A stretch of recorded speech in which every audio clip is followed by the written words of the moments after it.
As promised, last week, magkaroon po tayo ng maikling survey. But before that, just a few reminders sa ating natanggap nyo rin yung maliliit na papel. Ano po, na meron tayong mga activities na upcoming na nawawala pa rin ang aking slide. At may, hello, party line? May party line yata. Ayan. So, reminders lang po, meron tayong garage sale. So, dalhin nyo na yung inyong donasyon sa church.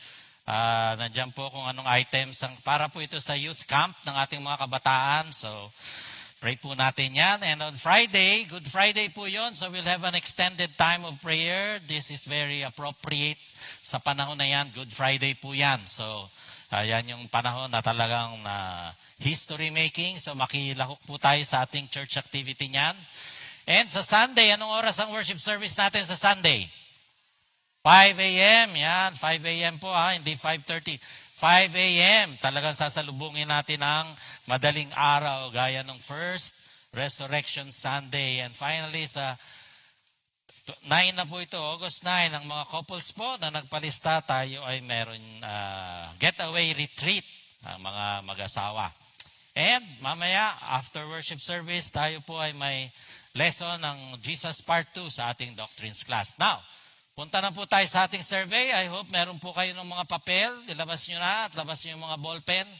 Lahat po ay welcome na mag-fill up nito. Kahit bisita, bigyan natin ng ballpen at mga forms. Tingnan po natin na lahat po, sabay-sabay nating.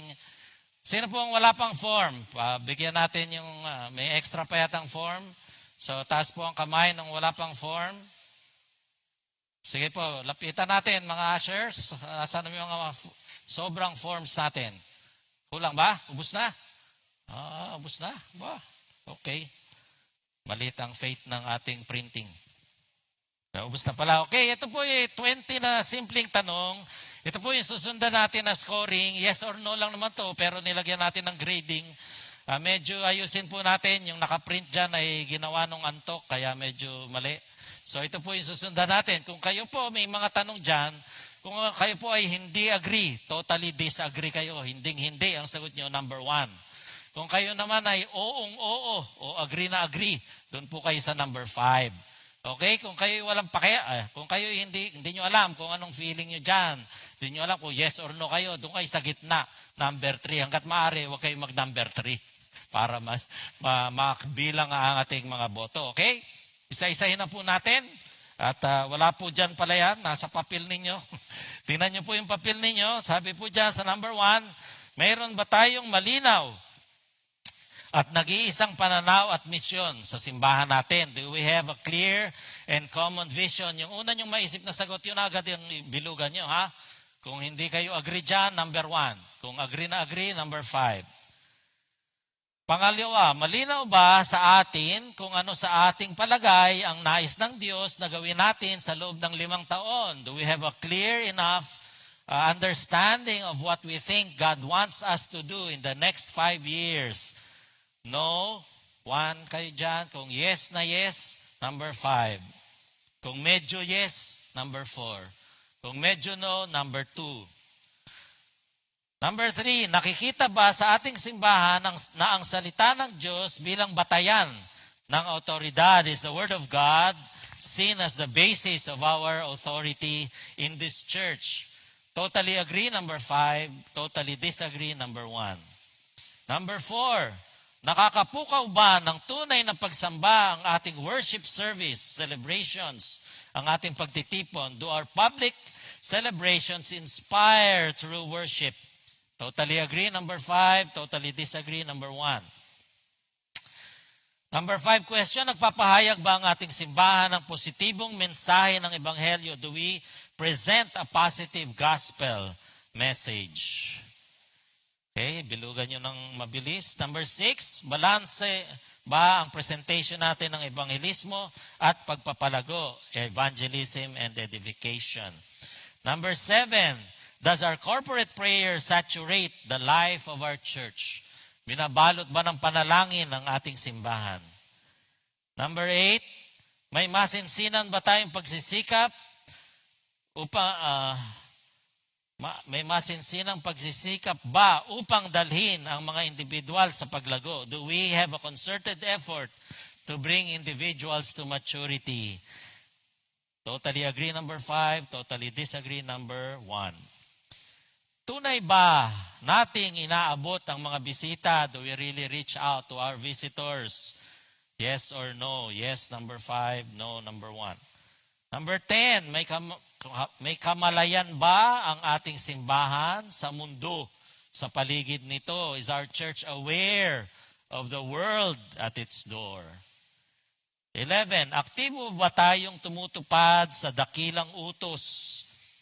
Are we actively pursuing the fulfillment of the Great Commission?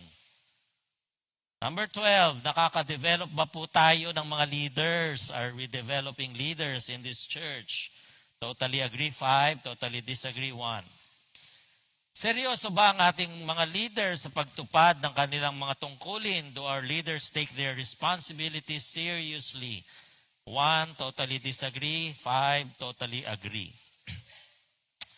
14, may angkop bang istruktura at matalinong pamamahala ang ating simbahan? Does our church have an appropriate structure and exercise wise administration? 15, may diwa ba ng komunidad ang ating mga sumisimba at ang ating mga miyembro?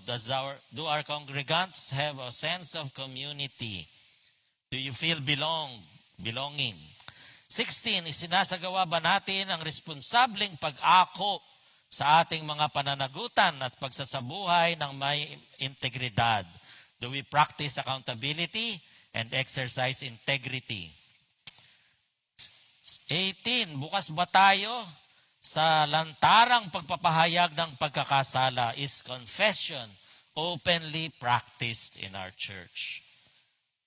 19, nakikipag-ugnayan ba tayo sa ibang mga kongregasyon? Do we network with other congregations? 20, namumuhay ba tayo bilang mga taong may pag-asa at inaasahan o expectation? Do we live as a people of hope and expectations? 1, kung totally disagree. 5, kung totally agree. Okay, maraming salamat po sa paglahok sa ating survey na yan. Okay, at ipasa po natin sa gitna ninyo at kinokolektahin ng mga ating ushers. At habang kinokolekta po ng ushers natin ang ating mga papel, ay panoorin po natin ang maikling video na to, Palm Sunday. So panoorin natin itong depiction ng Palm Sunday based on the Jesus film. Sins of mankind, he resolutely took the road to Jerusalem. He sent 2 of his disciples to bring a donkey. As he rode along, the crowd rejoiced and praised God, proclaiming Jesus as King.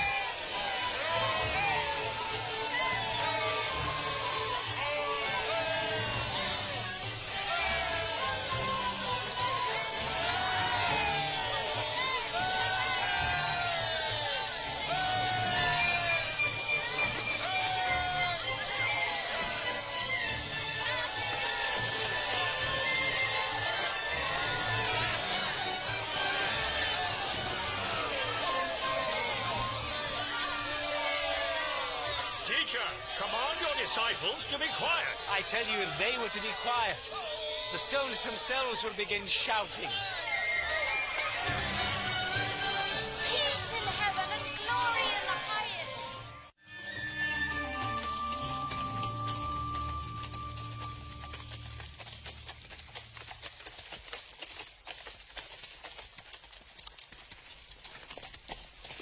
Jesus came closer to Jerusalem, and when he saw it, he wept over it.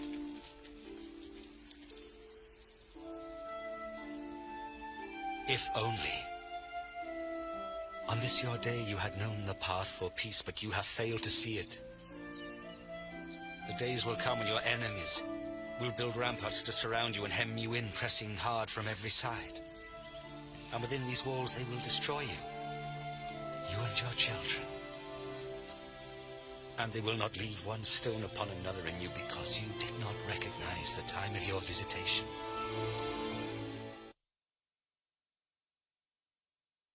Ngayon po po ay Palm Sunday. At dyan nakita natin sa video na yan, they were shouting, Hosanna! Blessed is he who comes in the name of the Lord, the King of Israel. Yan po ay hango sa Lucas 19:41 to 44. Basahin po natin to. Tumayo po tayo. At kahit anong version nyo dyan, sabay-sabay po natin basahin. Luke 19:41 to 44. All together, let us read, starting with verse 41. As he approached Jerusalem and saw the city, he wept over it and said, If you, even you, had only known on this day what would bring you peace, but now it is hidden from your eyes. Di ko kayo marinig, mga kapatid. The days will come upon you when your enemies will build an embankment against you and encircle you and hem you on every side. They will dash you to the ground, you and the children within your walls.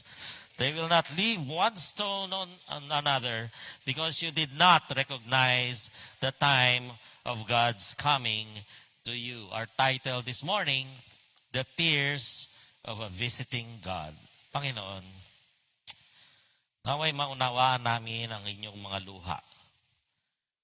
At sa kagalakan ng Palm Sunday, nakita namin that you shed the tears of a visiting God. Nawa ang iyong salita ang magmula sa iyong mga labi ngayong umagang ito at inaangkin namin ang iyong pangako na hindi babalik sa iyo ng walang kabuluhan. Gamitin mo po ang iyong lingkod bilang tungtungan upang ikaw ang maitaas ngayong umagang ito. Sa pangalan ni Jesus, Amen. Maupo na po tayo.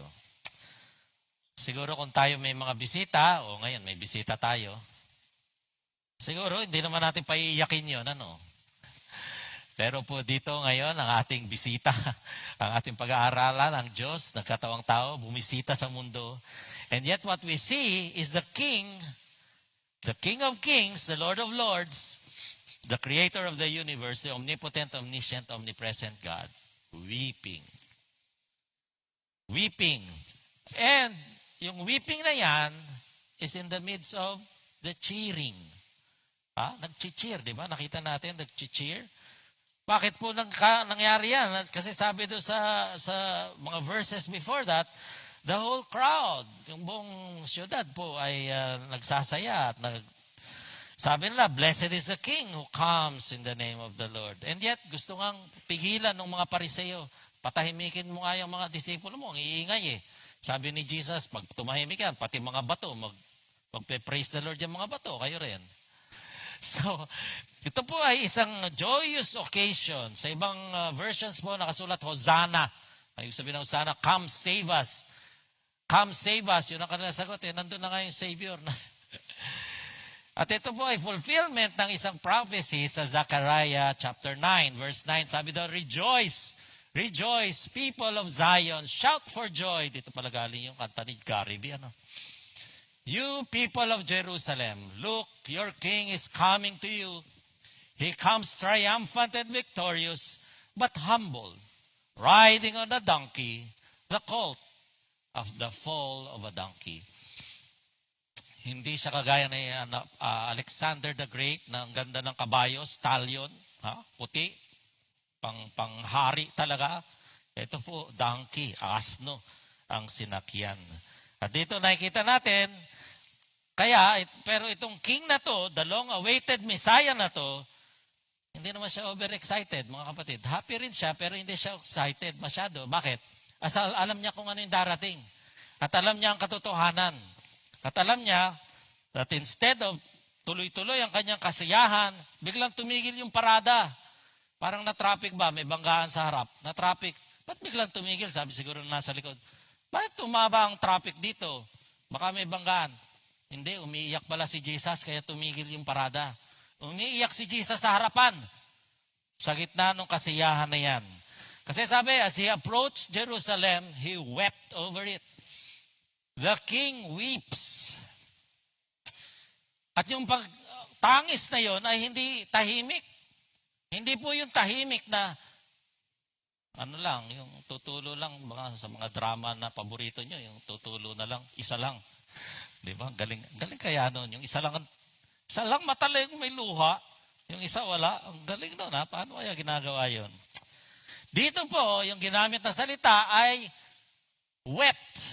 At ang Griego noon ay nangangahulugan with emphasis on the noise accompanying the weeping. Maingay po ito. Kumbaga sa Tagalog, ito siguro yung tinatawag na atungal.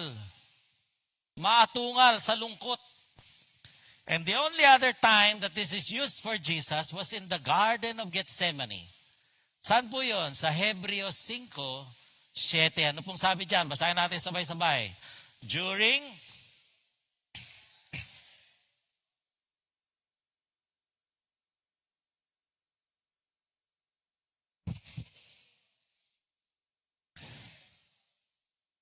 reverent submission, fervent cries, loud cries, maingay po to. This uses the same Greek word dito, dun sa binasa natin sa Lucas. Naalala ko po nung ako ay bata-bata pa, na-assign ako sa Sitio Catarawan, munisipyo ng Cebu sa Nueva Vizcaya.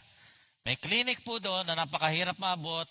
Assign kami ng nurse. Ako yung doktor, bumibisita sa kanila, natsyempuhan. Meron pong nagdala doon ng, alam niyo po yung mga ifugao, matatangkad sila, malalaking mama, matatapang. Eh namatay yung anak niya doon sa clinic namin. Namatay po doon eh. Wala na, late na nung madating doon. Narinig ko po yung ganyang wailing, mga kapatid. Nakakapanindig balahibo yung wailing na yan, yung atungal na yan, yung hindi po yan tahimik na humihikbi-hikbi lang. Yan po yung... At narinig ko rin yan sa nanay ko. Sinong naaalala nyo ng 1986? Anong nangyari ng 1986? Ha?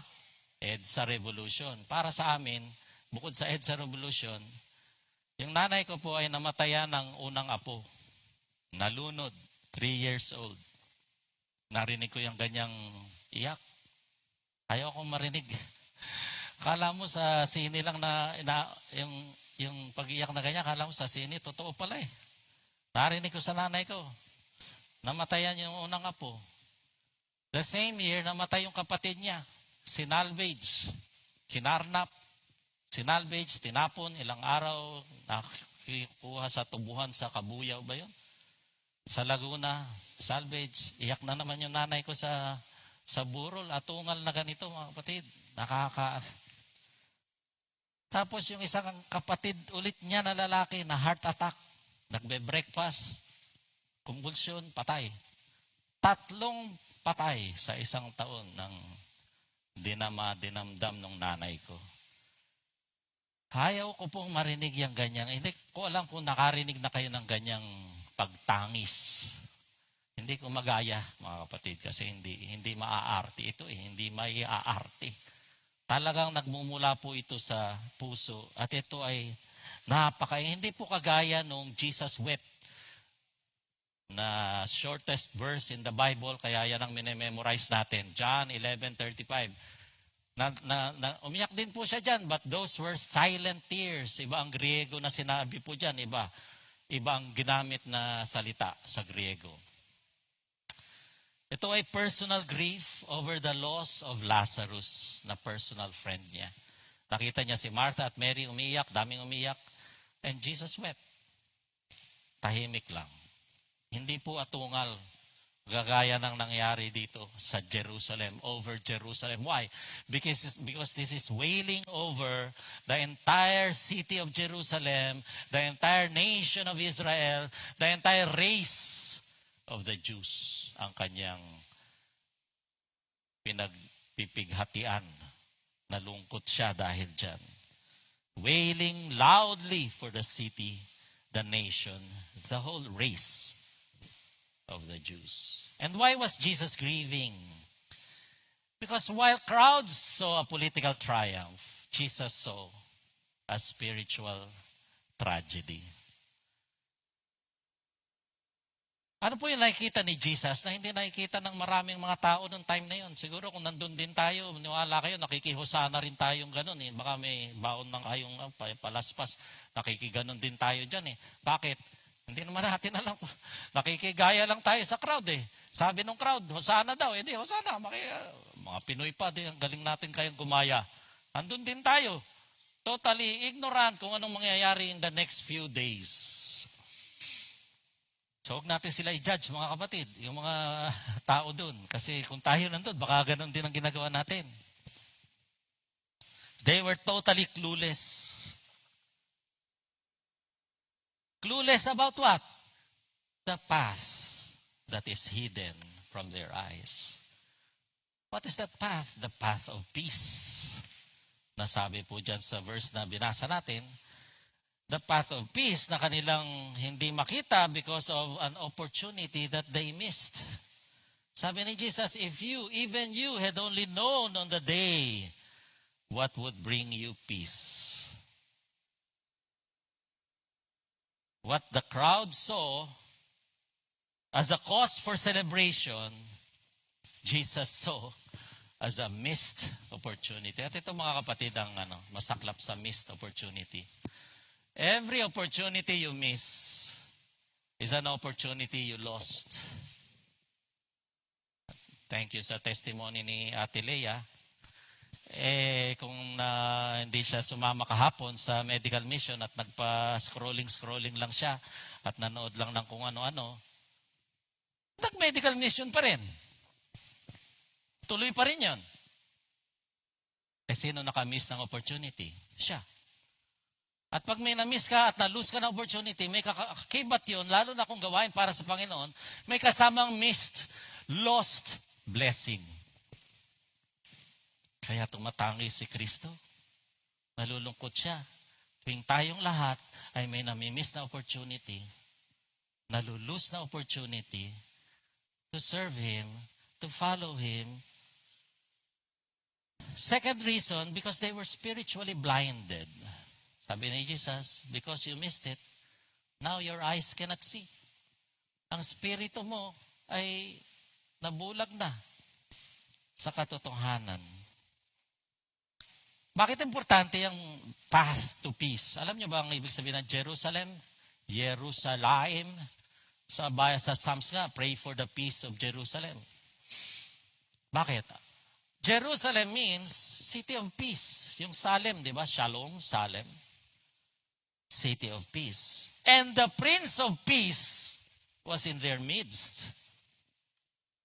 And yet they did not see Him as the Prince of Peace. Ang gusto nila, Alexander the Great.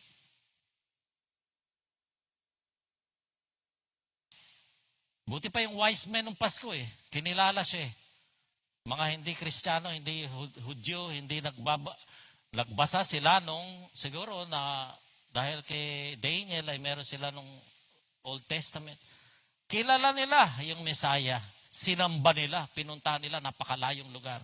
Sumamba sila. Ito, mga Hudyo, nandun mismo sa Jerusalem. Nandito ang hari ng mga Hudyo. Nandito pala sa amin. Spiritually blinded. Tayo kaya, mga kapatid. Para sa mga Hudyo, alam nyo, si Jesus was the Messiah who was hiding in plain sight. Alam nyo ba yung kasabihan na yun? Hiding in plain sight. Nasa harap mo na, hindi mo pa nakita. Yun. Si Jesus sa harap nila. Hindi nila ma-recognize. Para po yung mga may sakit. Yung mga may sakit, tapos yung doktor alam na alam kung anong mangyayari sa tao na may sakit. O, kumusta na yung blood sugar nyo po? Alam naman namin na may medya. Alam niyo yung medya? Sabi nga ni Pastor, medya betis. Sabi ni Pastor Eric, medya daw siya, taga-medya. Medya betis. So, pag kinumusta mo yung pasyente, kumusta na yung blood sugar nyo? Normal na, Doc. Normally high. Tawa lang. Normal na raw. Normally high. Kahit ano sabihin mo, in denial Wala. Change diet, change lifestyle, change exercise. Wala. Doon tumatangis, nalulungkot yung doktor. Bakit? Kasi alam mo yung mangyayari. Si Jesus, mas matindi yung lungkot. Bakit? Nandito na ako I am the Prince of Peace. I am the Messiah. You cannot see me. I am here. And yet you are all missing the opportunity. You are all spiritually blinded. Bakit po sila spiritual blinded? Bakit ano gusto nila? Jerusalem wanted a military liberator. But Jesus did not come to wage war against the Roman Empire. He came as the Prince of Peace. Jerusalem was looking for a military liberator, for an earthly political conqueror, rejecting spiritual peace, freedom, liberty, and victory na dala-dala ni Jesus. Mas mahalaga sa kanila yung physical liberation. Ang dala ni Jesus, spiritual na pangmatagalan, eternal salvation. Jesus came as Prince of Peace. He offers himself as a way for man to have peace with God, reconciliation. And the peace of God, which surpasses all understanding.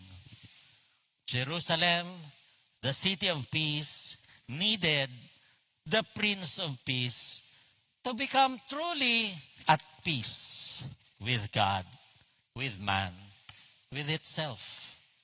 The kind of peace that is not of this world. Yung hindi peace na walang gera lang. But peace from above. Yung hindi maunawaan. Peace that is lasting, permanent, stable, immovable.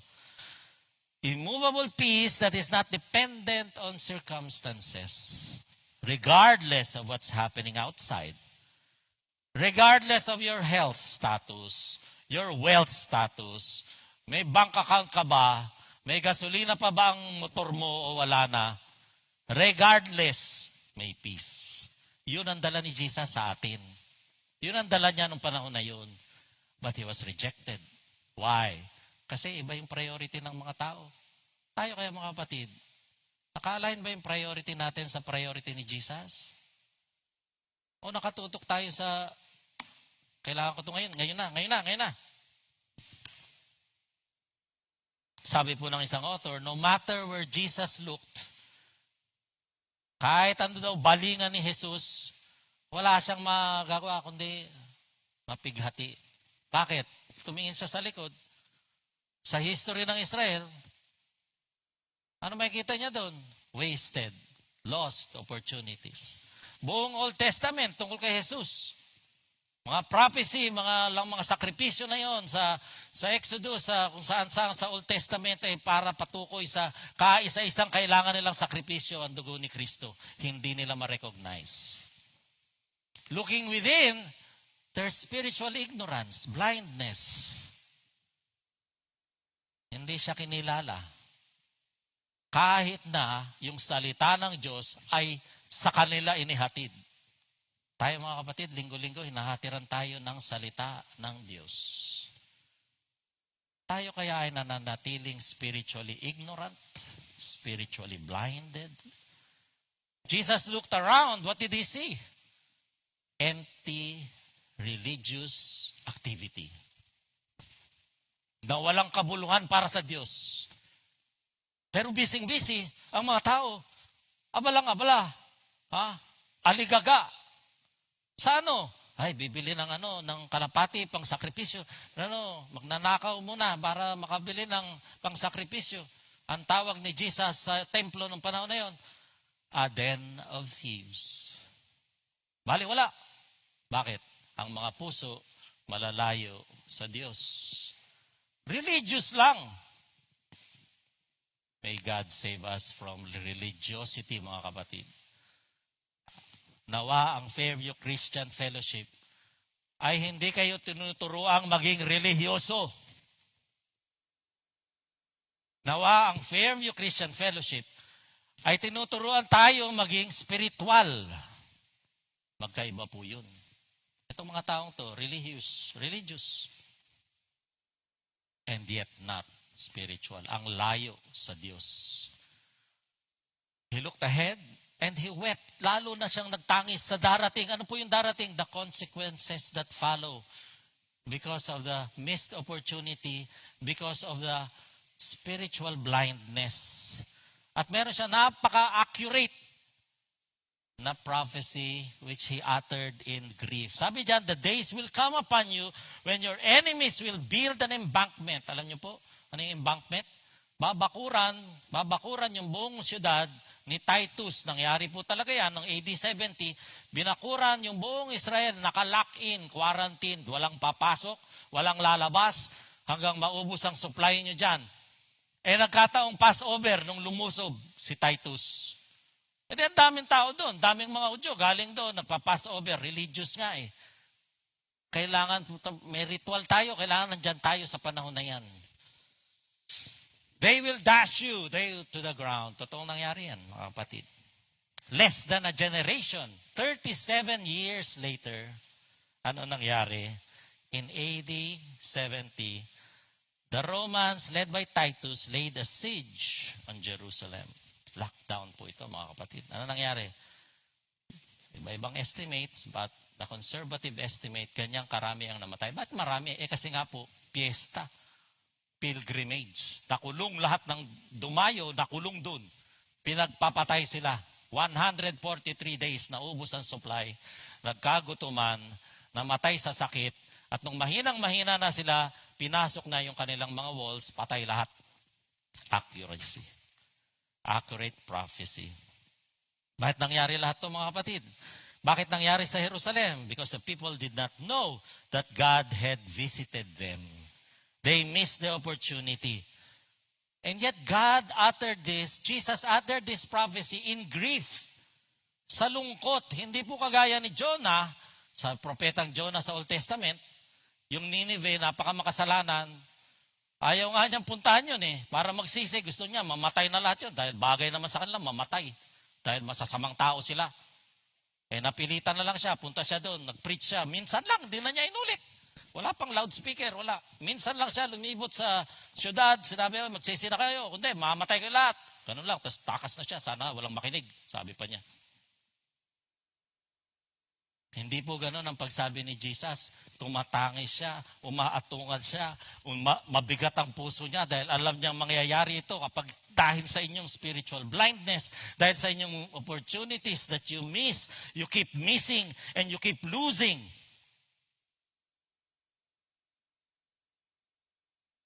Anong nangyari? They failed to recognize their moment because you did not recognize God's coming to you. Divine judgment for failure to recognize and embrace the Messiah when He visited them. Jesus' lament reveals He knew the superficiality. Pang-ibabaw lang itong relihiyon nito. Bakit? Alam niya na itong mga taong to na naghuhusa-husa na ngayon, bukas, makalawa, 3 araw, ang isisigaw naman yan, ano? Crucify Him! The same people. Alam niya eh. Jesus' lament shows how much He loved and cared for Jerusalem because He knew it would soon be judged for its rejection.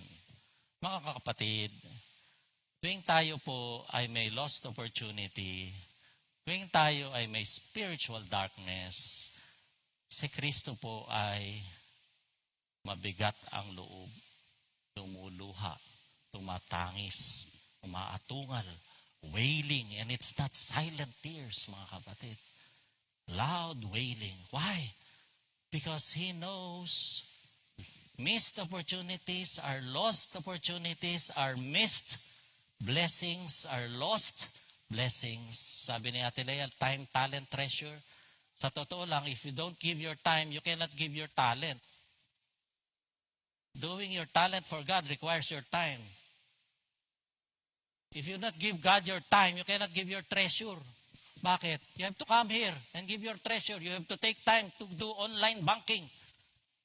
Time, mga kapatid. Jesus laments.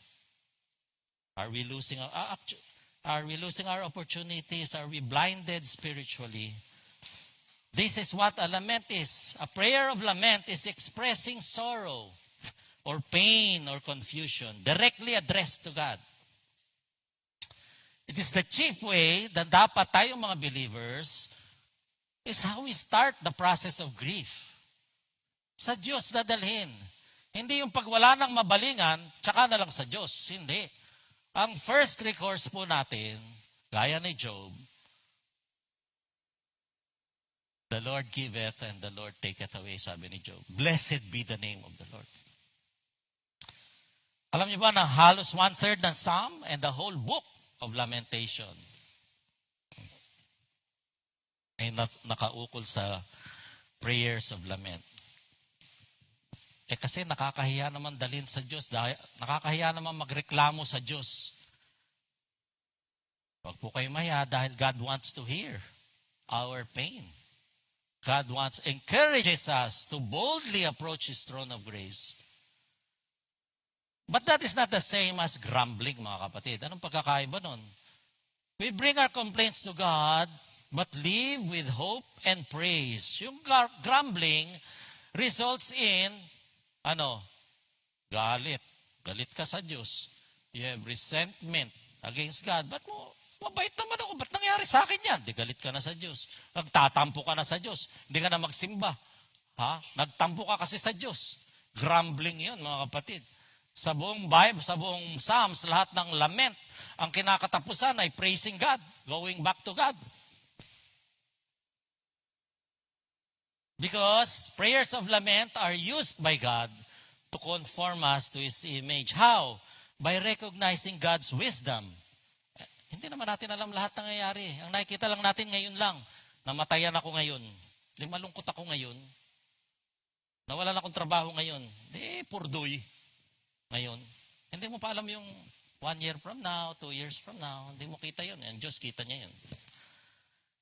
How are we conformed? Because we learn to trust God. Alam natin na Diyos, hanggang dito lang po ako. Kayo na po ang We learn to depend upon God.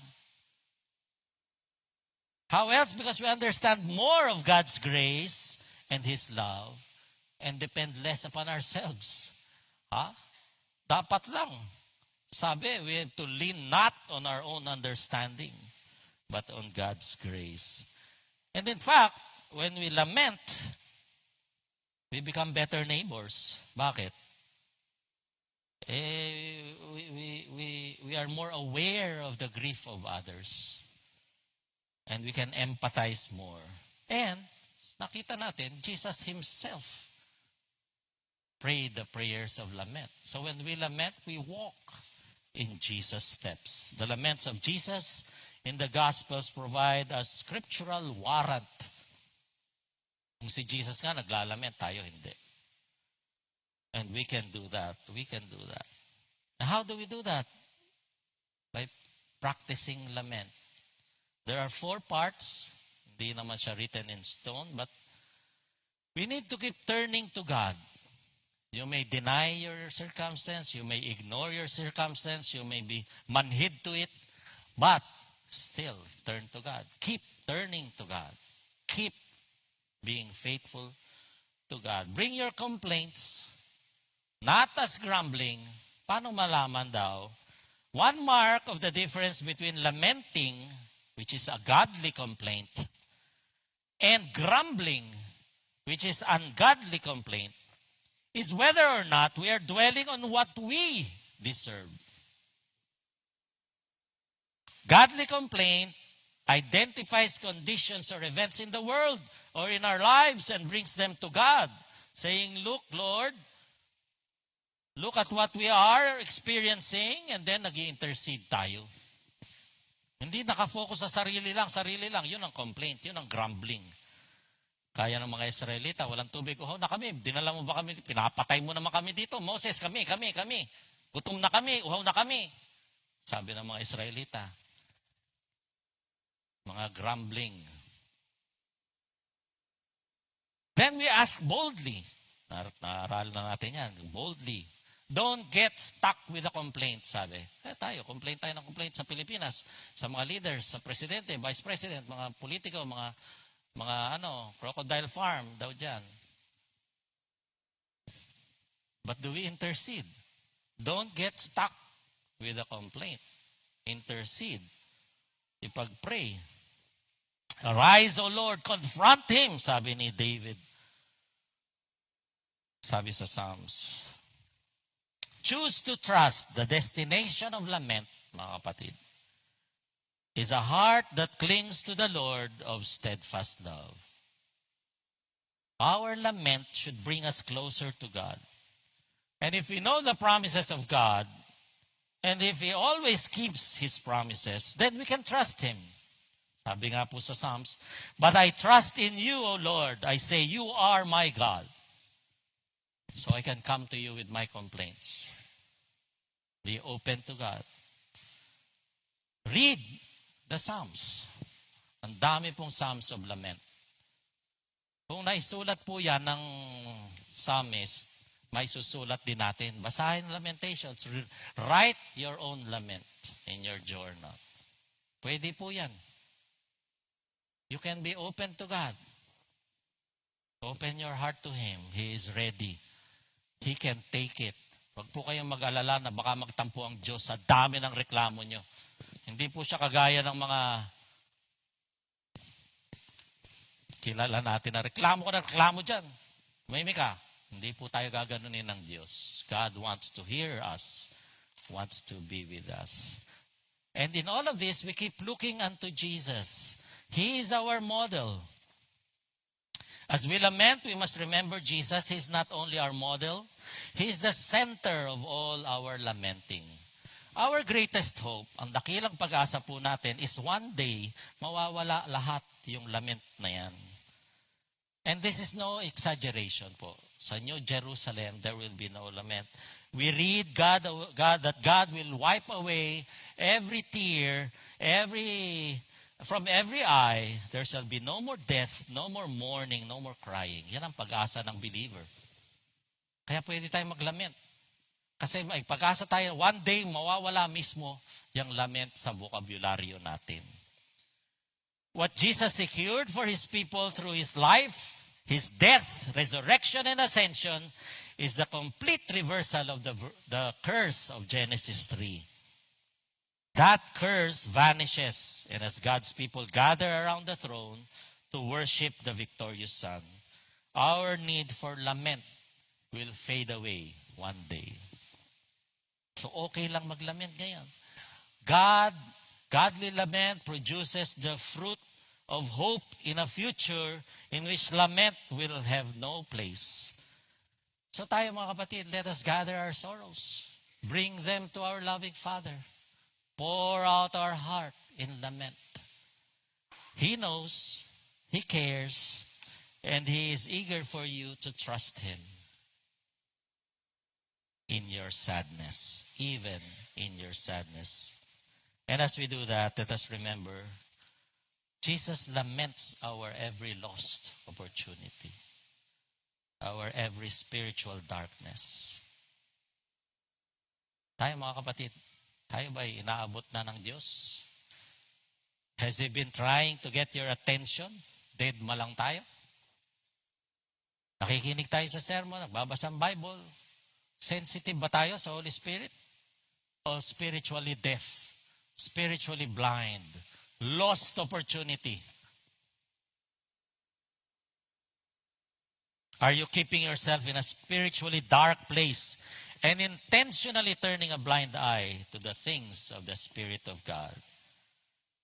Then Jesus is weeping for us today. The King is weeping. The tears of a visiting God. And they are not silent tears, but wailing, noisy, weeping. For missed opportunities, for lost opportunities, for spiritual blindness, for grief. And His grief is from a point of view na alam niya na may consequences. Yung ating lost opportunities, yung ating turning a spiritually deaf ear and a spiritually blind eye to Him. It will have consequences. Kaya siya po ay nalulungkot at tumatangi. Sabi nga niya, if you only knew, sabi niya sa Jerusalem, kung alam mo lang, ang dami ng mga pagpapalang nasa iyo, nakalaan para sa iyo, sabi sa atin ng Panginoon. Ang dami ng gusto kong ibuhos sa iyo. Nakapayapaan na hindi mabibili. Pera lang ang hanap mo eh. Ang blessing na hindi mauubos. Ang nakalaan para sa'yo. Kung alam mo lang, sabi.